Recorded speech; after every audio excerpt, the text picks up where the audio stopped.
है कि मुझ पे क्या बीती है क्या नहीं।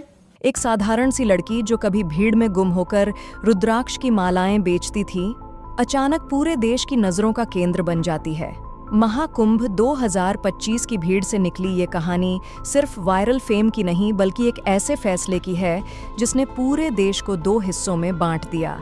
एक तरफ प्यार, दूसरी तरफ कानून, एक तरफ आज़ादी, दूसरी तरफ परिवार का विरोध, और फिर एक ऐसा कदम जिसने सब कुछ बदल दिया।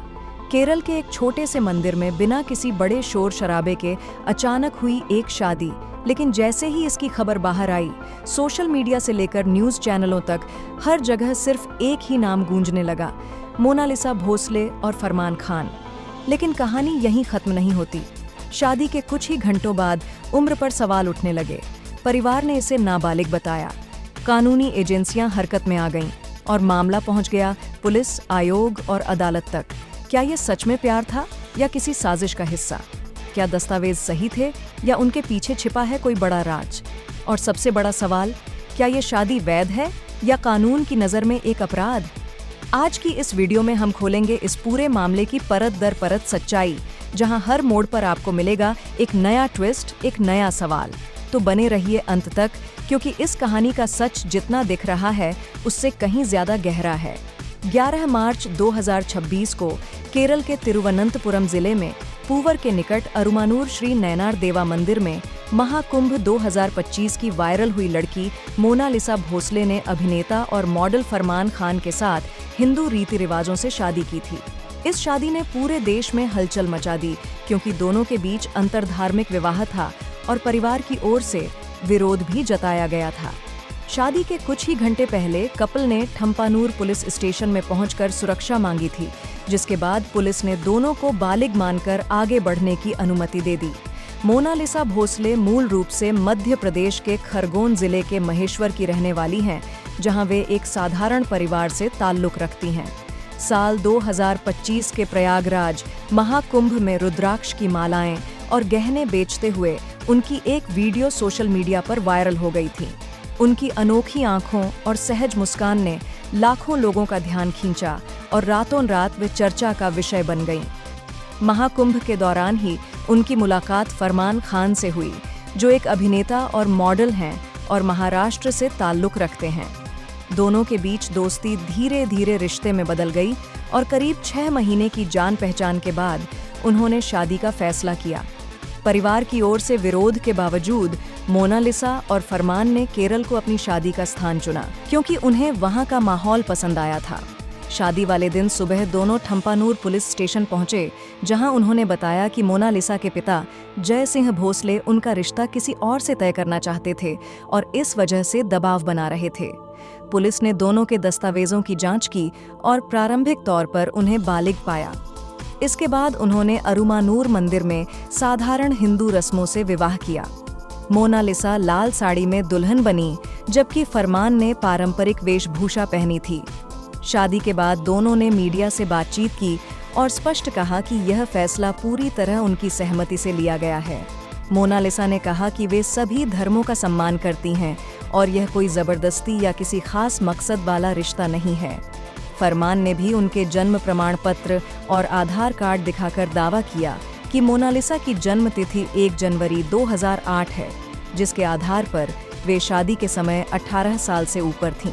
लेकिन शादी के तुरंत बाद विवाद शुरू हो गया। मोनालिसा के परिवार ने दावा किया कि उनकी बेटी अभी नाबालिग है और दस्तावेजों में हेराफेरी की गई है। उनके चाचा और मां ने कुछ पुराने रिकॉर्ड्स का हवाला देते हुए बताया कि असल जन्म तिथि 30 दिसंबर 2009 है, जिसके हिसाब से शादी के समय मोनालिसा की उम्र 16 साल 2 महीने के आसपास थी। विश्व हिंदू परिषद ने भी इस मामले में शिकायत दर्ज कराई और कहा कि यह बाल विवाह का मामला हो सकता है। फिल्म निर्देशक सनोज मिश्रा, जिन्होंने मोनालिसा को कुछ फिल्म प्रोजेक्ट्स में शामिल करने की बात कही थी, उन्होंने भी उम्र को लेकर सवाल उठाए और जांच की मांग की। सोशल मीडिया पर इस खबर ने तूफान मचा दिया, जहां एक तरफ कुछ लोग इस रिश्ते को व्यक्तिगत आज़ादी का उदाहरण बता रहे थे, तो दूसरी तरफ कई लोग कानूनी उम्र और सहमति को लेकर चिंता जता रहे थे। विवाद बढ़ने के साथ ही केरल पुलिस ने शुरुआत में जो बयान दिया था उसमें भी स्पष्ट किया गया कि उपलब्ध दस्तावेजों के आधार पर मोनालिसा बालिग थीं, इसलिए शादी को वैध माना गया।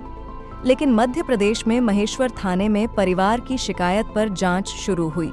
राष्ट्रीय मानवाधिकार आयोग ने स्वतंत्र रूप से इस मामले का संज्ञान लिया और खरगोन के पुलिस अधीक्षक को नोटिस जारी कर 7 दिनों के अंदर एक्शन टेकन रिपोर्ट मांगी। साथ ही राष्ट्रीय अनुसूचित जनजाति आयोग ने भी अपनी जांच में मोनालिसा की जन्म तिथि 30 दिसंबर 2009 बताई, जो अस्पताल के रिकॉर्ड्स पर आधारित थी। इस रिपोर्ट के अनुसार शादी के समय उनकी उम्र 16 साल 2 महीने 12 दिन थी। आयोग ने सिफारिश की कि शादी के लिए इस्तेमाल किए गए जन्म प्रमाण पत्र को रद्द किया जाए। इस जांच रिपोर्ट के बाद महेश्वर पुलिस ने फरमान खान के खिलाफ भारतीय न्याय संहिता की विभिन्न धाराओं के तहत एफआईआर दर्ज की, जिसमें आपराधिक साजिश और अवैध विवाह का आरोप शामिल है। इसके अलावा पॉक्सो एक्ट और अनुसूचित जनजाति अत्याचार निवारण अधिनियम की धाराएं भी जोड़ी गईं, क्योंकि मोनालिसा अनुसूचित जनजाति समुदाय से हैं। पुलिस अब सभी दस्तावेजों की सत्यता की जांच कर रही है और यह पता लगाने की कोशिश कर रही है कि क्या शादी के दौरान उम्र के सबूत में कोई बदलाव किया गया था। मोनालिसा और फरमान दोनों ने अब तक इन आरोपों का खंडन किया है और कहा है कि वे कानूनी प्रक्रिया का सम्मान करेंगे, लेकिन अपने रिश्ते पर अडिग हैं। सोशल मीडिया पर इस पूरे मामले ने गहरी बहस छेड़ दी है। कई युवा इस बात पर जोर दे रहे हैं कि अगर दोनों सहमत थे और पुलिस ने अनुमति दी थी तो व्यक्तिगत जीवन में हस्तक्षेप नहीं होना चाहिए। वहीं दूसरी ओर बाल विवाह की रोकथाम के कानून को लेकर जागरूकता फैलाने वाले लोग कह रहे हैं कि उम्र का सबूत पुख्ता होना बेहद जरूरी है, क्योंकि कानून हर नागरिक की सुरक्षा के लिए बना है। कुछ राजनीतिक दलों ने भी इस मुद्दे पर बयान दिए, जहां एक तरफ अंतरधार्मिक विवाह को लेकर सामाजिक सद्भाव की बात की जा रही है, तो दूसरी तरफ बाल संरक्षण कानूनों का सख्ती से पालन करने की मांग उठाई जा रही है।